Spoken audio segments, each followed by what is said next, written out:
Hello dear student, welcome back to my YouTube channel. तो dear student, आज की इस वीडियो में हम सभी लोग अनुप्रास अलंकार अनुप्रास अलंकार किसे कहते हैं उदाहरण सहित परिभाषित कीजिए, यानी कि अनुप्रास अलंकार की परिभाषा और उदाहरण पढ़ेंगे, जो कि बहुत ही ज़्यादा इंपॉर्टेंट है और लगभग यह हर बार बोर्ड एग्जाम में आता ही आता है। तो इसीलिए वीडियो पर अंत तक जरूर बने रहें। अगर आप हमारे यूट्यूब चैनल पर पहली बार आए तो प्लीज़ हमारे यूट्यूब चैनल को सब्सक्राइब करें, वीडियो को लाइक करें एंड कमेंट करें तथा बेल आइकन को दबाना बिल्कुल भी ना भूलें, जिससे मैं जो क्लास 10th व 12th की वीडियो अपलोड करूं वो डायरेक्टली सबसे पहले आप तक जरूर पहुंचे। तो डियर स्टूडेंट, यह वीडियो आप लोगों के लिए मोस्ट इंपॉर्टेंट जाने वाला, क्योंकि इस वीडियो में मैं यह भी दिखा दूंगा कि बोर्ड एग्जाम में किस प्रकार से क्वेश्चन पूछता है, यानी कि प्रीवियस सेल का पेपर भी आप लोगों को दिखा दूंगा कि किस प्रकार से क्वेश्चन पूछता है। आप लोगों को कन्फ्यूज बिल्कुल भी नहीं होना और बिल्कुल अच्छी तरीके से आप लोगों को बोर्ड एग्जाम में लिख के आना है। तो डियर स्टूडेंट, यहाँ पर आप देखते हैं कि किस प्रकार से क्वेश्चन किस प्रकार से आता है। तो देख लीजिए, यहाँ पर क्वेश्चन आता है हमारा गाइड या 2 नंबर का आता है। क्या दिया गया है? यमक अथवा रूपक अलंकार, अथवा करके दिया गया है, या फिर आप यमक अलंकार की परिभाषा लिखिए या रूपक अलंकार की। कुछ बच्चे कंफ्यूज हो जाते हैं तो क्या करते हैं, यमक अलंकार तथा रूपक अलंकार दोनों की परिभाषा को लिख देते हैं। अथवा करके अगर जहाँ पर दिया गया है तो दोनों में से सिर्फ एक की ही परिभाषा लिखना है।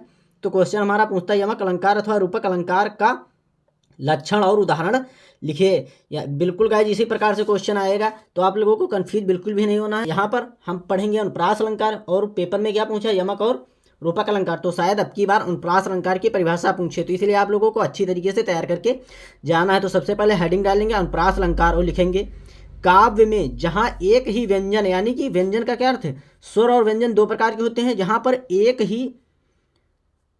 एक ही व्यंजन की आवृत्ति बार बार हो, स्वर में भले ही भिन्नता, यानी कि स्वर कोई भी हो, अगर व्यंजन बार बार आता है तो वहां क्या होता है, अनुप्रास अलंकार होता है। इसके बाद गाइज जब हम उदाहरण देखते हैं, गाइज उदाहरण यहाँ पर अब देख लेते हैं। उदाहरण अथवा करके मैंने 2 बता दिया आप लोगों को, जो याद रहे, यानी कि जो आप लोग अच्छी तरीके से याद कर सकें उसे आप लोगों को याद कर लेना और बोर्ड एग्जाम में अच्छी तरीके से लिखना है। तो उदाहरण क्या दिया गया, रघुपति राघव राजा राम। इसमें देख लीजिए आप, स्वर नहीं है, इसमें व्यंजन।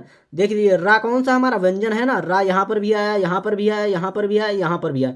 और परिभाषा हमारी क्या कहती है, जहाँ पर एक ही व्यंजन की बार बार आवृत्ति, यानी कि एक ही व्यंजन जो है हमारा बार बार अगर आए किसी काव्य में या पंक्ति में, तो वहां पर क्या होता है, अनुप्रास अलंकार होता है। और घा भी देख लीजिए, यहाँ पर घा भी हमारा क्या है, व्यंजन है ना, स्वर नहीं है, ये व्यंजन है। तो घा भी 1-2 जगह यहाँ पर घा भी आया, तो इसलिए यह क्या है, अनुप्रास अलंकार है। इसके बाद दूसरा उदाहरण देखते हैं। चारु चंद्र की चंचल किरणें खेल रही थी जल थल में। तो यहाँ पर देख लीजिए चारु, चा देख लीजिए यहाँ पर आया है 1 2 3 4 बार आया।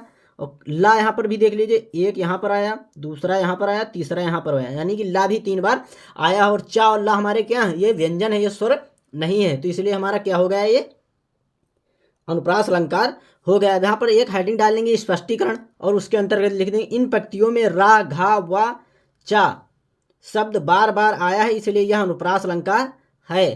तो गाइस बिल्कुल आसान शब्दों में मैंने बता दिया। अगर आप अन्य अलंकार या अन्य रस की परिभाषा आप किसी भी 10th और 12th की वीडियो को देखना चाहते हैं तो हमारे यूट्यूब चैनल पर जा करके दूसरी वीडियो को भी देख सकते हैं।